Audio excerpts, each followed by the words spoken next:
Hi hello ನಮಸ್ತೆ welcome to ಗೊಂಬೆ ಲೋಕ.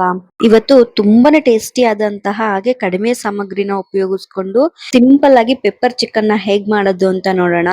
ಮೊದಲು ಒಂದು ಕಡಾಯಿನ ಇಟ್ಕೊಂಡು ಕಡಾಯಿ ಬಿಸಿ ಆದ್ಮೇಲೆ ಸ್ವಲ್ಪ ಆಯಿಲ್ ಹಾಕೋಬೇಕು.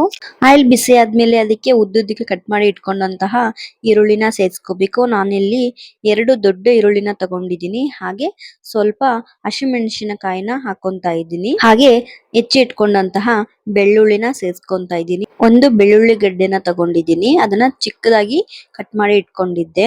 ಹಾಗೆ ಒಂದ್ ಅರ್ಧ ಸ್ಪೂನು ಶುಂಠಿ ಬೆಳ್ಳುಳ್ಳಿ ಪೇಸ್ಟ್ ನ ಹಾಕೊಂಡು ಚೆನ್ನಾಗಿ ಫ್ರೈ ಮಾಡ್ಕೋಬೇಕು. ಇವಾಗ ಇದಕ್ಕೆ ತೊಳೆದು ಎತ್ತಿಟ್ಕೊಂಡಂತಹ ಚಿಕನ್ ನ ಸೇರಿಸ್ಕೊಂಡು ಚೆನ್ನಾಗಿ ಒಂದ್ಸರಿ ಇದನ್ನ ಮಿಕ್ಸ್ ಮಾಡ್ಕೋಬೇಕು. ಚಿಕನ್ ತೊಳೆಯುವಾಗ ಅರಿಶಿನ ಮತ್ತು ಉಪ್ಪನ್ನ ಸೇರಿಸಿ ತೊಳೆಯೋದ್ರಿಂದ ಚಿಕನ್ ಜಿಡ್ ಅಂತ ಅನ್ಸಲ್ಲ, ತುಂಬಾ ಕ್ಲೀನ್ ಅನ್ಸುತ್ತೆ. ಇವಾಗ ಇದಕ್ಕೆ ರುಚಿಗೆ ತಕ್ಕಷ್ಟು ಉಪ್ಪು, ಒಂದ್ ಚಿಟಿಕೆ ಅರಿಶಿನ, ಹಾಗೆ ಇದಕ್ಕೆ 2 ಟೇಬಲ್ ಸ್ಪೂನ್ ಧನಿಯಾ ಪೌಡರ್ ನ ಹಾಕೊಂತಾ ಇದ್ದೀನಿ.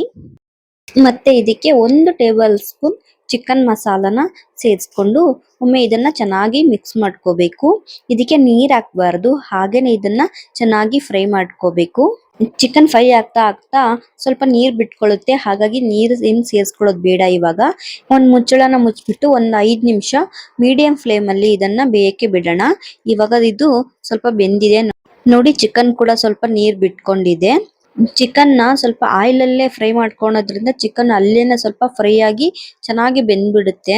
ನಾವು ಜಾಸ್ತಿ ಬೇಯಿಸೋ ಅವಶ್ಯಕತೆ ಇರೋದಿಲ್ಲ. ಇವಾಗ ಚಿಕನ್ಗೆ 2 ಟೇಬಲ್ ಸ್ಪೂನ್ ಪೆಪ್ಪರ್ ಪೌಡರ್ ನ ಸೇರಿಸ್ಕೊಂತಾ ಇದ್ದೀನಿ.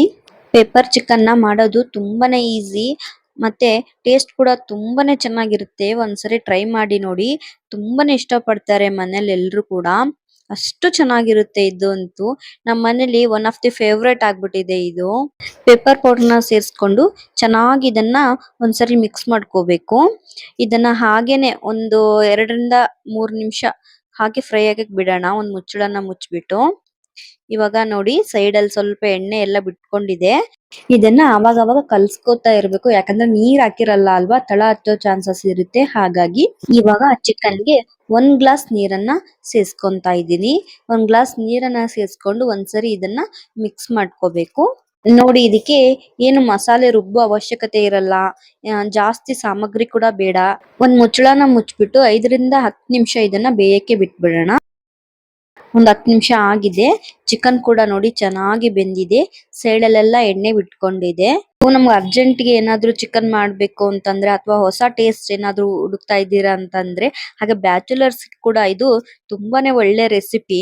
ಜಾಸ್ತಿ ಐಟಮ್ಸ್ ಎಲ್ಲ ಏನು ಬೇಕಾಗಿರಲ್ಲ, ರುಬ್ಬೋದಿರಲ್ಲ, ಬೇಗ ಕೂಡ ಮಾಡ್ಕೊಂಡ್ಬಿಡ್ಬೋದು. ಕಡಿಮೆ ಸಮಯದಲ್ಲಿ ತುಂಬಾ ಟೇಸ್ಟಿ ಆದಂತಹ ಚಿಕನ್ ನ ಮಾಡ್ಕೊಂಡ್ಬಿಡ್ಬೋದು.